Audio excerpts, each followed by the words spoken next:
करने वाला मंत्री मुर्दाबाद। पुतला दहन किया गया है उद्यमी योजना के नाम से। उद्यमी योजना नहीं है, ये लूट का योजना है बिहार में। ये उद्योग मंत्री के द्वारा जो उद्यमी योजना का जो स्कीम जो लागू चलाया जा रहा है, युवाओं को ठगने का काम किया जा रहा है। युवाओं को उद्यमी योजना के नाम से ठगने का काम किया जा रहा है। 2018 से युवाओं लोग जो जितने भी युवा हैं सारे लोग जीएसटी बनवा करके करेंट अकाउंट खुलवा करके और प्रति वर्ष अप्लाई करते हैं, लेकिन उसी को सिलेक्टेड लिस्ट में नाम आता है। जो दलाल को पैसा देते हैं, दलाल के माध्यम से जो सेटिंग करते हैं उन्हीं को सिलेक्टेड किया जाता है। बाकी सारे लोग को वेटिंग में डाल दिया जाता है और कैंसिल कर दिया जाता है। सेम इसी तरह इस वर्ष भी हुआ है।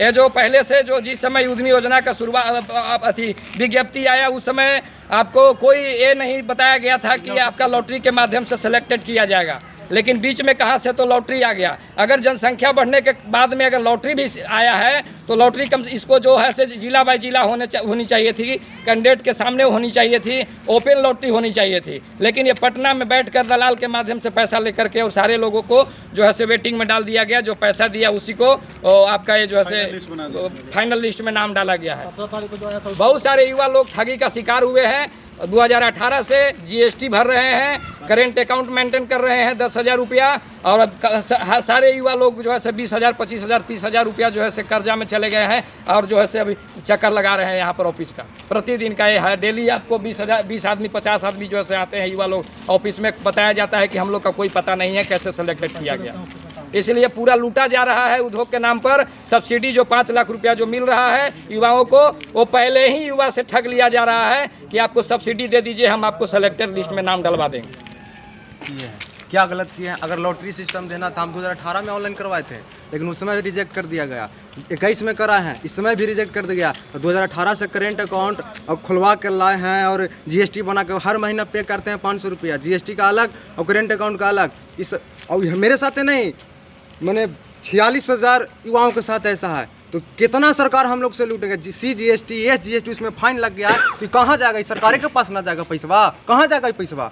ये मंत्री साहब जो हैं, मुख्यमंत्री जी नीतीश कुमार जी हैं, कहें 19 लाख रोजगार देंगे और इनको 42,000 रोजगार देने में नहीं पीछे हट गए। ये कहाँ 19 लाख रोजगार देंगे? इसे झूठ बोलते हैं, युवाओं का भ्रमित करते हैं और कुछ नहीं करते हैं। सब्सिडी के नाम पर झोल करते हैं। ये जो खाली अपना आदमी को आया उन्हीं को नाम इनको ऊपर रख के और सीरियल नंबर। शाहनवाज हुसैन उद्योग मंत्री को युवाओं के साथ जो धोखाधड़ी का काम जो हुआ है, इसको हम लोग एकजुट होकर शाहनवाज हुसैन उद्योग मंत्री को पुतला दहन करने के लिए इकट्ठा हुए हैं। जो उनके यहाँ एक औरंगाबाद ज़िला में जो ऑफिस उनका है, उनके सामने हम लोग पुतला दहन इनको करने के लिए सब कोई जमा हुए हैं। और हम लोग इस मामला को जब तक न्याय नहीं मिलेगा तो हम लोग इस मामला को हाई कोर्ट तक लेके जाएंगे, मगर बैठेंगे नहीं। जो उनकी राजनीतिक रुपया कमाने का है, जो सब्सिडी को पैसा लूटने के लिए जो राजनीतिक बनाए हैं, इसको हम चलने नहीं देंगे।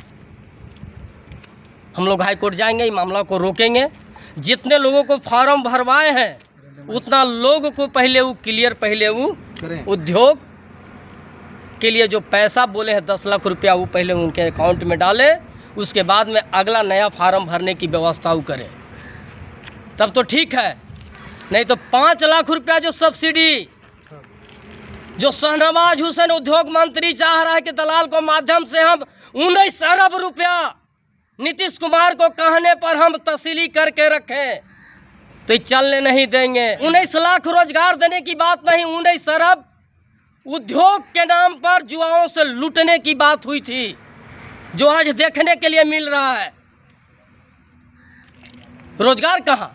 वो तो 19 अरब लूटने का व्यवस्था हुआ। यही उद्योग मंत्री का कार्य है। झांसा में देखकर पहले क्या हुआ, जैसे पहले तो देखा कि शिकारी आएगा, दाना छीटेगा, जाल बिछाएगा, दाना छीटेगा, लोभ से फंसना नहीं। ये राजनीति को चला है। पेपर में कि इतना लोगों को इस तरीका का मने हमने इतना रुपया देंगे उद्योग के नाम पर, इतना सब्सिडी रहेगा, बाकी पैसा को 1% इंटरेस्ट लगेगा। और जब फार्म आदमी 15-20 रुपया खर्च करके भर दिया, तब उसका दलाल कह रहा है कि उसी का लिस्ट में नाम आएगा जो पहले 5 लाख रुपया सब्सिडी वाला पैसा जमा करेगा और नहीं तो उसका बॉन्ड बनाएगा, उसी को फाइनल लिस्ट में नाम आएगा, उसी को अकाउंट में पैसा जाएगा। पीएमजीवी भी नहीं देता। यानी कि सब्सिडी से भी मतलब कि 60 सरकार का है। हाँ, पूरा 100%। कोई विभाग का, खाली उद्योग का नहीं, चाहे गब विभाग में चले जाइए, चाहे किसी विभाग में चले जाइए। गब विभाग में जितने भी गाय भैंस मिला है, हम कहते हैं कि 1% छोड़ कर 99% बिना गाय भैंस वाला को मिला है। जो अगर जितना को लोन दिया है सरकार CBI के द्वारा जांच करे, एक भी अगर गाय का बच्चा भी मिल जाएगा तो। रहने वाला हूँ।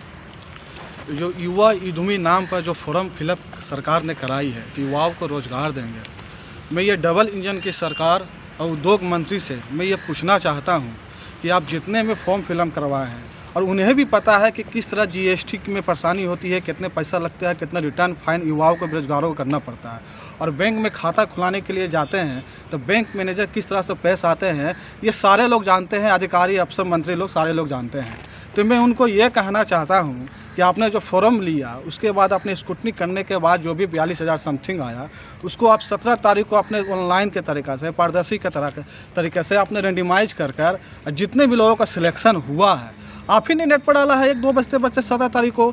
और जितने SC ST वर्ग के लोग हैं, EBC वर्ग के लोग हैं, मैं युवाओं की बात नहीं कर रहा हूँ, मैं सभी वर्ग के लोग बात कर रहा हूँ। जितने भी लिस्ट में नाम आया रेंडमाइज तरीक़ा से वो सही है बिल्कुल। इसका मतलब तभी तो आपने दिया है, वो सारे युवाओं को रोज़गार दिया जाए। अब बार बार सब्सिडी के नाम पर, अनुदान के नाम पर अब बार बार हर एक साल आप फॉर्म फिलअप करवाते रहिएगा तो ये बेरोजगार भी जाने के, बेरोजगारी कितनी है हमारे देश में, बहुत बड़ी फौज खड़ी हो चुकी है बेरोजगारी की।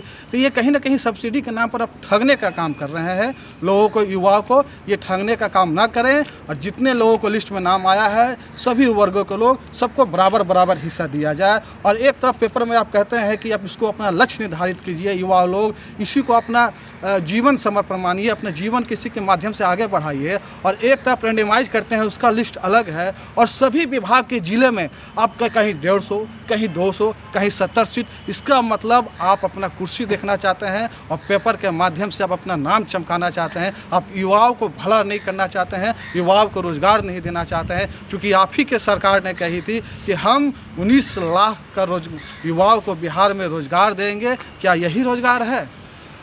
मैं सरकार से दरख्वास्त करना चाहता हूं कि आप ही ने फाइनल लिस्ट निकाला है, हमारा देश सभी युवाओं को योगदान रहे, क्योंकि हमारा बिहार आगे बढ़े, डेवलप क्यों जाए। ये तो आप युवाओं को नर्क में डालने का काम कर रहे हैं, उद्योग को नर्क में डालने का काम कर रहे हैं, युवाओं को झांसा देते हुए। इस तरह के ठगी के शिकार युवाओं नहीं हो और ना आप ठगने का काम करें। ये मैं सरकार अभी भी भरने का प्रक्रिया जारी है? नहीं, अभी भरने का प्रक्रिया जो है, जो भरने वाला जो और भी जो जब समय आएगा तो उन युवाओं को क्या कहेंगे?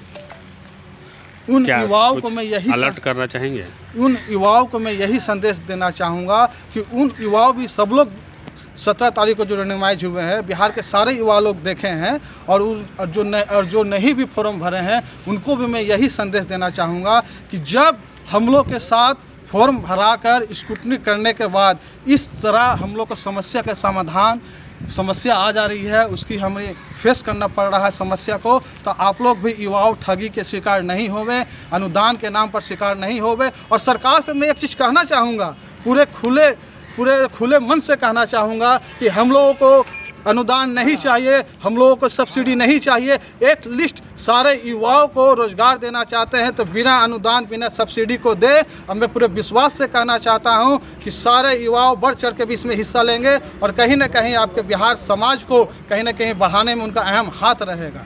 इसीलिए मैं कहना चाहता हूँ युवाओं को इस ठगी का शिकार ना हो। साथियों, नेशनल जनमंच को सब्सक्राइब करें, साथ ही बेल आइकन की घंटी को बजाएं।